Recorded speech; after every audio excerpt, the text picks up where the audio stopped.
This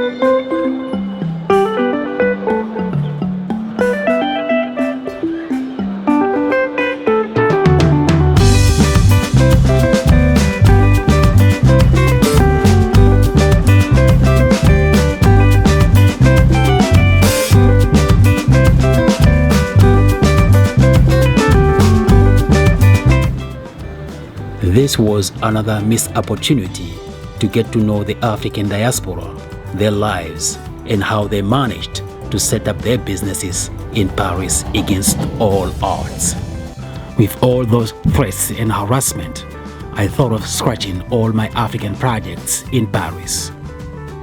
Then I revisited my interview with the young French model a few days earlier. N'ayez pas peur de créer de nouvelles choses, n'ayez pas peur de faire ce que vous avez envie de faire. Croyez en vous, allez-y, allez-y. That made me set up another interview with another French African of second generation, and also with some like-minded Africans in Paris. Now I'm on my way to Saint-Denis neighborhood, north of Paris, which is considered to be Africa in Paris. Ici, on se trouve dans le quartier de Gaston Jourdain. C'est un quartier de Saint-Denis. Saint-Denis se trouve dans le nord de Paris. C'est un quartier essentiellement africain et nord-africain. On a grandi avec les nord-africains et toute la communauté africaine, que ce soit le Cameroun, le Gabon, le Sénégal, le Mali. On se connaît tous ici, le Maroc, l'Algérie, la Tunisie. Et en fait, on a complètement grandi comme des frères et sœurs, parce que en fait, tout le monde allait manger dans les familles. On connaît tous les plats de toute la communauté africaine, que ce soit du Maghreb, que ce soit en Afrique centrale, on connaît tout. C'est ça qui a fait que justement, aujourd'hui, on est quasiment frères et on est comme une famille. On est vraiment une famille réunie. Que ce soit d'Algérie, que ce soit Maroc, que ce soit Tunisie, que ce soit Mali, que ce soit Côte d'Ivoire, on est complètement une famille parce qu'on a grandi tous ensemble. Les parents ont élevé les enfants des autres. Bonjour. Alors là, on est à Paris. Salam le frère, salam le frère. Trop de près là. Ce n'est pas simplement une famille qui a élevé ses enfants, non, c'est tous les parents qui ont élevé les enfants de tout le monde. Ce qui fait qu'aujourd'hui, justement, on en sortit grandi et avec une extrême richesse. Donc voilà, malheureusement, dans Paris Centre, c'est un peu moins le cas parce que bon, il y a beaucoup moins de mixité. Si vous voulez de la mixité, ça sera toujours dans le nord de Paris ou dans les alentours de Paris, mais jamais dans Paris Centre. Dans les 93e et 94e. Voilà. 93, 94, voilà. Vous aurez peut-être le 19e arrondissement de Paris, mais voilà, essentiellement, ça sera aux alentours de Paris. Dans le 93 et dans le 94, il y aurait énormément de mixité. En fait, il y a deux types de communautés noires ici. Il y a ceux qui viennent d'Afrique, notamment ceux qui sont issus de l'immigration brute, dite traversée de la mer. Bien sûr. Et ceux qui sont nés ici, dont les parents étaient déjà migrants ici. Bien sûr. Donc, ce qui fait qu'il y a une différence des mentalités et qui crée sans le vouloir, qui laisse sans le vouloir une différence et un manque d'unité en fait, ou d'union. Ceux qui sont nés ici, à ce que moi j'ai constaté, ont une tendance un peu à se prendre, plus français, supérieur aussi peut-être, ou encore plus différent. Ils ont des expressions comme quoi d'autres est blédard, ici et ça. Donc il y a ces inégalités qui ne permettent pas à ce que on puisse vraiment fonder un véritable groupe ici, et qu'on soit un bloc. Mais sinon, jusqu'ici, la division est plus profonde. Il y a même ceux qui sont issus de l'immigration brute, type Méditerranée et autres, qui ont des secteurs entre eux aussi. Il y a ceux qui sont de l'Afrique de l'Ouest, ceux qui sont de l'Afrique centrale, il y a les Congolais de leur côté et tout. Donc je ne peux vraiment pas me prononcer sur le fait, de manière positive, sur le fait si oui, les Africains sont venus ici ou pas. Tout ce que je retiens, c'est que ça reste un peu plus ou moins divisé. Est-ce que vous avez aussi des problèmes ici comme aux États-Unis? Oui, ici nous avons beaucoup de problèmes. Vous savez, il y a beaucoup de bavures policières. Justement, même ces bavures policières-là sont très minimisées par rapport aux États-Unis. Et justement, pour se faire entendre, justement, c'est là qu'il faudrait qu'on soit beaucoup plus ensemble, unis. Ça nous manque vraiment ça en France. Vraiment. Et vous savez, même ici, un noir peut avoir pas mal de problèmes. On va pas vraiment l'aider. On va vraiment pas l'aider. Voilà. Le problème du racisme ici, comment est-ce que c'est aussi évident ou bien c'est caché ou bien c'est comment? Alors, le racisme ici est systématique parce que qu'est-ce que j'entends déjà par racisme? Parce que personnellement, moi, ma définition du racisme, je ne la conçois pas comme tout le monde en fait. Les gens renvoient au racisme la couleur d'une peau supérieure à une autre. Moi, je pense que tout va des esprits en fait. Quand on a... je sais qu'il y a deux races d'esprits. Les esprits qui appartiennent à Dieu et les esprits qui appartiennent à l'ennemi de Dieu. Donc c'est des races opposées. Donc, ce qui fait en sorte que sur ce point-là, le racisme se sent systématiquement. La police a tendance à plus... c'est comme si on les a programmés comme ça depuis c'est comme si un programme rien que tout ça a plus tendance à traquer les noirs, plus principalement les noirs. D'autres disent noirs et arabes, mais je vois plus les noirs que les arabes. Aussi, je ne peux pas dire qu'ils sont innocents à 100%, mais je sais que parmi les non-innocents, il y a les innocents. Et le tout, c'est de savoir se comporter, de savoir se tenir, de savoir agir aussi, et surtout éviter de se prendre la tête avec les autorités ici. Nous ne sommes pas aussi organisés qu'aux États-Unis.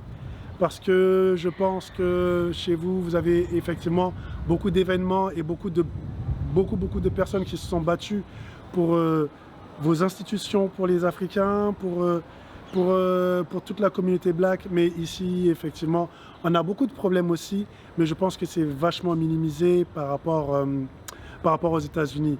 Et en manque d'organisation, et je pense que ça va se faire avec le temps. Mais il faudrait vraiment que ça arrive parce que on est beaucoup en retard. Mais tu sais pourquoi vous n'êtes pas organisé? Pourquoi? Je pense qu'il n'y a pas assez de lien entre toutes les communautés africaines. Et on peut voir, il y a pas mal de communautés, ça veut dire la communauté arabe, la communauté chinoise, la communauté indienne sont très organisées par exemple. Mais nous, on l'est moins. Pourquoi? Parce que je pense que on n'arrive pas à créer en fait cette communauté, ce rassemblement entre nous pour pouvoir grandir. Et on a besoin de grandir pour être entendu, vu et écouté. Ok, mais vous pensez qu'un jour la communauté noire va s'organiser ici à Paris? Je pense que la communauté noire va s'organiser parce qu'aujourd'hui on arrive justement à ras-le-bol et je pense que quoi qu'il se passe, on est amené à s'organiser. Pourquoi? Parce que trop longtemps, en fait, nous, on est la deuxième, voire troisième génération. Donc, la première génération qui était nos parents ou nos grands-parents, eh bien, quand ils sont arrivés ici, justement, ils travaillaient juste et ils se cachaient. Nous, maintenant, nous avons des postes visibles. Nous sommes, il y en a qui sont médecins, il y en a qui sont avocats, il y en a qui ont des grands postes. Et quoi qu'il se passe, on sera amené à être beaucoup plus visible. Et il suffit juste un peu de temps encore. Mais ça arrivera, sûr et certain. My name is Bassan Faye. I'm originally from Mali, but I was born in France. I am 45 years old and I'm nurse. Merci beaucoup de votre interview, merci. Je m'appelle Elijah. Vous êtes de quelle d'origine? Les parents étaient d'origine camerounaise. Oh, Cameroun in the house. Ah, ok. Merci beaucoup. Et que Bonjour. Bonjour. Bye. Bye. Hello. Ok, au revoir. Oui.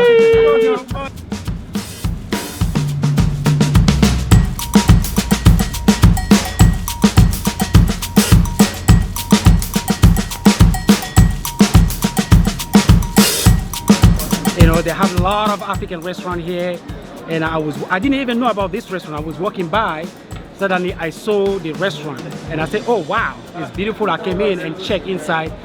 I like the food and everything, so I decided to eat here. And beforehand, I did ask the owner for a permission that if I can film the restaurant. And it happened, the restaurant actually used to live in Texas. You know, we talked a little bit about it. He told me, oh, there's no problem. I can film because, you know, I said, yeah, well, that's good for him anyway. He said, just film, you know, I can film his stuff and they can tell me whatever I needed to know. So, which is the great thing, actually. The fact is he has allowed me to film. That is enough, you know. quel est votre nom, madame? Alors, Barry Binta. Barry Binta, ok. Ouais. Ah, ok. Alors, c'est un restaurant ivoirien-guinéen. Oh, ok. Qui fait les deux pays. Ça, c'est super. Yes. Ok. Et il y a plusieurs sortes. Il y a placali, foutou, foufou, sauce de poisson, gombo frais, gombo sec. Il y a feuilles, il y en a plein. Il y a tout ce qui est akiki, Ok. aloko, poisson, enfin on a plein de choses. Ok. Plein de variétés. Ah, ok. Quel est le nom du restaurant? Le nom? Africa 75. Africa 75. Ouais. C'est situé où ça? C'est Paris 18e. Paris 18e. Le métro c'est? Alors, il y a la ligne 4, métro Sato Rouge. Il y a la ligne 12. Ok, merci beaucoup. Hein. Merci à vous. Merci. All right. Ok, c'est le plat, c'est le plat, hein? Le plat, ça c'est du foufou. Ok. Oh, des foufous. Ça c'est du foutou banane. Ok. Du placali. On a du tchèp. Oh, le tchèp rouge. Ok. Oh, merci. Avec, il y a du poisson ou du poulet. On a le gombo frais. Ça c'est du gombo frais. Après on a la sauce arachide. Avec de la viande ou poisson ou poulet. Il y a la sauce feuille aussi. La sauce feuille manioc. La sauce manioc? Oui, manioc. C'est avec de la viande ou du poisson. Il y a la sauce feuille aussi, des patates. Il y a plusieurs feuilles. Mais l'autre, je crois bien, c'est fini. Ça, c'est des soupes. Soupe pimentée. Soupe pimentée, ok. Oui. Ça, c'est du gombo sec. Avec du poisson ou la viande. Après, il y a les menus, la personne peut choisir. Il y a les menus. Voilà les clients. Oh, c'est super, j'ai des clients aussi. Hein. Bonjour madame, bonjour. Oh oui, bonjour. Oui, c'est super. I'm very happy now. You know, they have a lot of clientele. They're eating, but I don't want to force because some of them don't want to be in the camera. However, I think she's introducing me to them. That's me. Okay, au revoir, madame. Okay.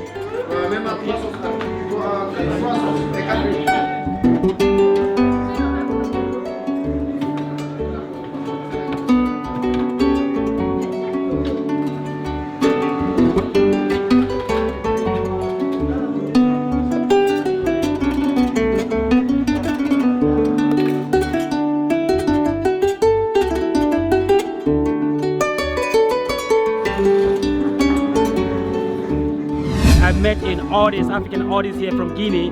His name Alpha West. Maybe he's famous. I don't know. This is the first time I met him. Everybody's saying he's a very well-known African artist. I'm gonna talk to him right now and tell me what kind of music he plays and all that stuff. Okay. That's him. Ok, bonjour monsieur, bonjour. Ouais. Bonjour monsieur. Est-ce que votre nom c'est Alpha West. Alpha West. Et quel genre de musique vous faites? Du reggae. Oh, reggae africain. Yeah, reggae africain, oui. Ah, ok, ça c'est bien. Vous êtes d'où d'origine? De la Guinée Conakry. De Guinée. Ah, waouh, ça c'est plus, ça c'est plus. Oui. Quel est le nom de votre album qui était ou bien de... L'album Badegimba. Badegimba, oui. L'album Kutukutu. Ok. Et puis il y a le nouveau album, il s'appelle Dunuya. Dunuya. Oh, he's playing me some of his soundtrack. That's awesome. Là, aujourd'hui, nous sommes là pour manger un plat de foutou accompagné. C'est varié, hein? Oui. Chacun choisit la sauce qu'il faut. Oui. Parce que lui, par exemple, c'est du gombo sec. Gombo sec. Voilà, c'est du gombo sec. Ok. Qui accompagne son plat de foutou. Ok. Et là, moi, c'est du gombo frais. Gombo frais. Ouais, du gombo frais. Avec la viande dedans. Et je vais manger avec le frais, lui, là, le riz. Le riz, oui. Avec du gombo sec. Gombo sec aussi avec du poulet, du poisson là-dedans. Oh, poisson sec. Ok. Poisson fumé. Vas-y, vas-y. Ok. C'est les merveilles de Paris. Hein. Nous sommes venus pour savourer cela. Ça lui permet aussi de connaître nos endroits. Pour dire qu'on n'est pas aussi dépaysé que ça. Voilà, on n'est pas dépaysé. On a tout ce qu'il faut, nous faut en France ici. Quand on veut manger africain, on mange africain. Quand on veut manger européen aussi, on mange européen. Most of people call it okra. And the yellow one is a plantain, banana made of banana, plantain. As you guys know, this is rice here, and the rice too with fish. This red sauce you see is a hot pepper. It goes with the soup. Bye now, let's turn it off the camera because we're gonna eat. Say hi, hi Paris. Merci. Bonjour. Hi. Hi. And over there, a lot of Somalis, I wanted to talk to them. They said no because they don't want to be on the camera. It's right in and behind that business. I don't want to go there because they completely refuse to be on the camera. But however, they said to me to go over there, the second Somali coffee shop they told me about. So I'm gonna go over there and ask them if they allow me to film them. That will be very, very nice. But it's the African communities, you never know. So anyway, Somali in Jeddah was really, really nice. But I don't know about here. I'm gonna go and ask them anyway. All right, guys, that's very interesting. I just bumped into a Somali coffee shop in Paris. It is very, very interesting. Those are the Somali guys. They have their own coffee shop around here. They come every day and hang out in this coffee shop. So with their permission, they told me to run the camera. That's the name of the coffee shop. Is in Chateau Rouge district in Paris. And I think that's the 18th district. All right, so I'm gonna go inside and just try to film inside. All right, guys. Assalamu alaikum. Thank you very much, guys. Thank you. All right, I'm going inside the shop and now to record. Actually, yeah. The recording here was a bit intense. The management wants me to film, but some customers did not want to be filmed. Assalamu alaikum. Welcome. Welcome. Thank you very much. Thank you very much. All right. And I think it's very huge. Thank you very much, sir. I think this is where they eat. The restaurant is inside over there, but I think there's nobody there now. Yeah. So this guy is serving. Thank you very much, sir. Thank you. All right. Thank you, guys. Thank you.